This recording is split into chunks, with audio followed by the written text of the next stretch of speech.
Graça e paz a todos. Amados, hoje eu quero meditar com você sobre o tema Fundamento Bíblico da Obediência, com base em Romanos capítulo 5, verso 19, que diz assim: Porque como pela desobediência de um só homem muitos se tornaram pecadores, assim também por meio da obediência de um só muitos se tornarão justos.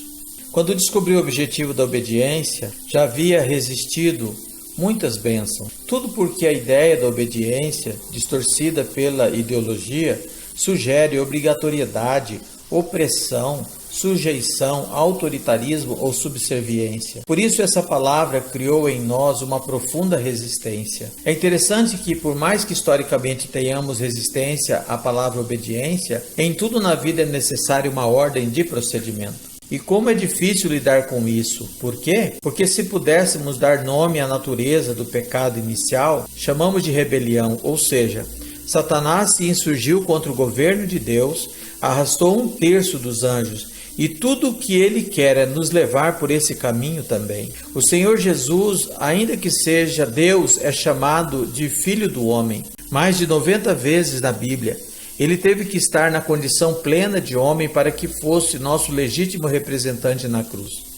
Esse capítulo 5 de Romanos mostra um paralelo entre o primeiro Adão, por quem entrou a desobediência, e o segundo Adão, Cristo, por quem nos deu condição à obediência. Temos que entender que o que deu a Jesus o direito de nos representar na cruz foi a obediência. Como filho da obediência, não vos amoldeis às paixões que tinhas anteriormente da vossa ignorância, diz 1 de Pedro 1,14. A morte de Cristo nos justifica e por isso apaga a dívida de todo o pecado herdado.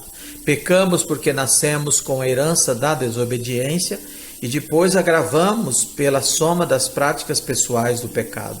O sangue de Jesus apaga essa dívida do passado e nos dá crédito para pagar eventuais dívidas do presente. João 1,9 diz: se confessarmos os nossos pecados, Ele é fiel e justo para nos perdoar os pecados e nos purificar de toda injustiça. Alguém poderia questionar então: não preciso me privar de nada? Tenho um crédito para o presente? Posso viver dissolutamente e quando precisar lanço mão do meu crédito? Não.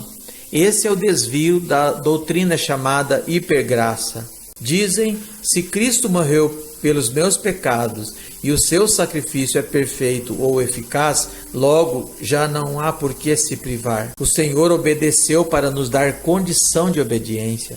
Também porque sem a vitória de Cristo nós estávamos encerrados na condição da desobediência, o que a Bíblia chama de escravo do pecado, sem opção. Isso significa dizer que eu estava condenado. João 3,18 diz: quem crê será salvo, quem não crê já está condenado. A vitória de Cristo foi não somente para perdoar os nossos pecados do passado, mas para nos dar condição da obediência no presente, por meio do segundo Adão.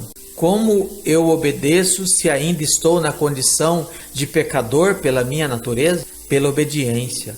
Vou sendo aperfeiçoado para a transformação final. Por isso, o sacrifício de Cristo é chamado de justificação passiva e a obediência de justificação ativa. O efeito condenatório da lei termina ou perde o seu efeito quando obedecemos. Quando obedecemos, a lei perde a sua força de nos acusar, uma vez que o seu papel é condenatório. A obediência é o passo seguinte ao arrependimento. A palavra de Atos 2,38, no sermão de Pedro, diz claramente: arrependei-vos e convertei-vos para ser cancelados os vossos pecados. Toda deturpação da palavra é para se acomodar no pecado. Por outro lado, há o engano dos que pregam que nós precisamos ainda nos punir. Essa é a diferença do pecado de Pedro quando negou a Jesus, se arrependeu, e o pecado de Judas, que teve remorso e foi se punir. Concluo, amados, dizendo